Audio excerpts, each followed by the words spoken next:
Hello guys, welcome to my channel. आज हम लोग डिस्कस करेंगे क्लास 9th का मोशन चैप्टर के दो बहुत ही इंटरेस्टेड टॉपिक, डिस्टेंस और डिस्प्लेसमेंट के बारे में।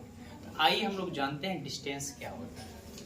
मेरे प्यारे बच्चों, डिस्टेंस जो होता है यह the length of actual path होता है। The length of actual path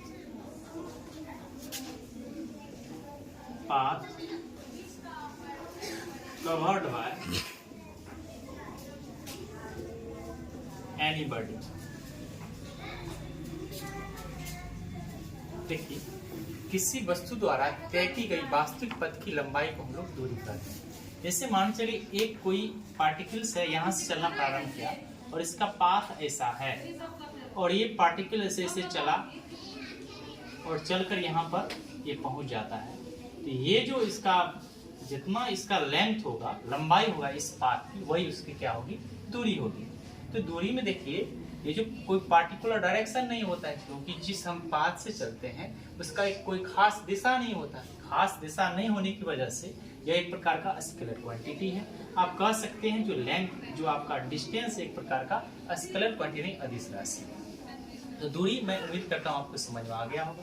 but इससे ही एक रिलेटेड और टॉपिक होता है जिसको क्या कहते हैं हम लोग, डिस्प्लेसमेंट। तो डिस्प्लेसमेंट क्या होता है? डिस्प्लेसमेंट भी लेंथ ऑफ डिस्टेंस, मतलब एक प्रकार की ये भी दूरी ही होती है, लेकिन ऐसी दूरी जिसमें एक पार्टिकुलर डायरेक्शन होता है। जैसे मान के चलिए है, यहाँ से पार्टिकल चलना प्रारंभ किया और यहाँ आ गया। ये जो आपका है इसको कहते हैं हम लोग क्या, डिस्टेंस, जो कि आपको बताया जा चुका है।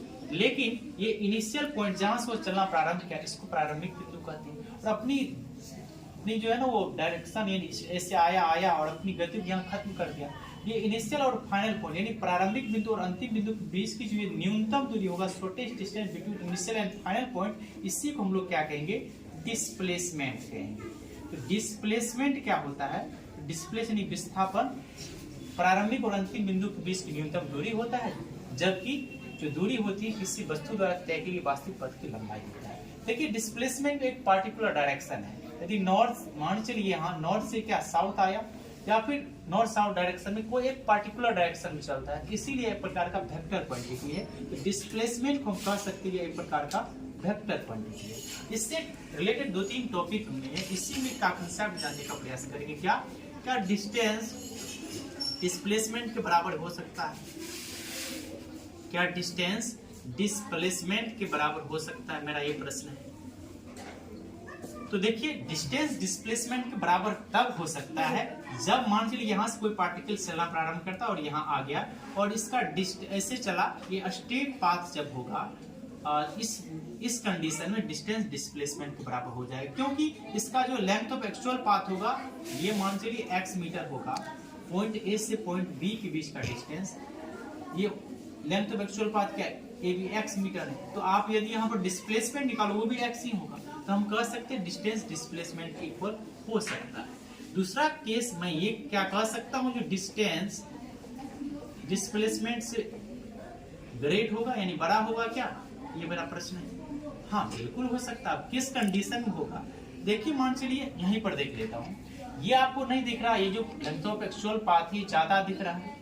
और क्या, यहाँ पर जो इनिशियल और फाइनल पॉइंट के बीच का जो ये डिस्टेंस, ये क्या पार्टिकुलर डिस्टेंस, ये कम दिख रहा है। और ऐसे कंडीशन में डिस्टेंस डिस्प्लेसमेंट के से बड़ा होगा। या ऐसे ही बोल सकते हैं, कोई ये ऑब्जेक्ट यहाँ से चलना प्रारंभ किया और पुनः यही पॉइंट इसी पॉइंट पर वो जाकर जो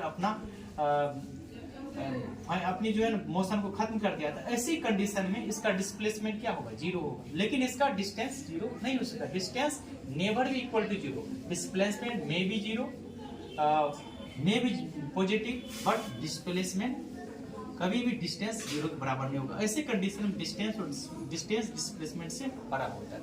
एक और कंडीशन आता है, क्या मैं पूछना चाहता हूं आपको, डिस्टेंस अपॉन डिस्प्लेसमेंट मतलब क्या? डिस्टेंस और डिस्प्लेसमेंट का जो रेशियो होगा, क्या ये एक के बराबर हो सकता है? मैं कहना चाहूंगा यस हो सकता। कब हो सकता? इस कंडीशन में देखिए, यहाँ से ऑब्जेक्ट चलना प्रारंभ किया था, यहीं आ गया। डिस्टेंस इसका क्या? x metre. डिस्प्लेसमेंट क्या? x metre. दोनों को यदि मैं डिवाइड करूंगा तो इसका रेशियो कितना होगा? 1:1, मतलब 1/1, 1:1 आएगा, एक अनुपात है, यानी कि इक्वल हो सकता है। तीसरा कंडीशन क्या? इस सब का निचोड़ यही पॉइंट आता है, और यदि आपको ये दिलो दिमाग में बैठ जाएगा तो आप इसको बेहतर ढंग से समझ गए होंगे। डिस्प्लेसमेंट और डिस्टेंस जो होता है, इसका रेशियो या तो 1 से छोटा होगा या 1 से के बराबर होगा, या इसको यदि उल्टा कर लिख सकते हो, डिस्टेंस अपॉन डिस्प्लेसमेंट, ये या तो 1 से बड़ा होगा या 1 के इक्वल होगा। यहाँ तक मैं उम्मीद करता हूँ आपको समझ में आ गया होगा। यदि यह वीडियो आपको समझ में नहीं आया और किस जगह समझ में नहीं आया, आप वहाँ कमेंट करें, और इस वीडियो, ऐसे ही वीडियो यदि आप और फ्री ऑफ कॉस्ट देखना चाहते हैं तो मेरे चैनल को सब्सक्राइब करें और बेल आइकन को दबाना ना भूलें, ताकि हर एक वीडियो आप तक फ्री ऑफ कॉस्ट पहुँच पाए। वीडियो में अंत तक बने रहने के लिए दिल की गहराई से बहुत बहुत धन्यवाद। आपका दिन मंगल है। Thank you.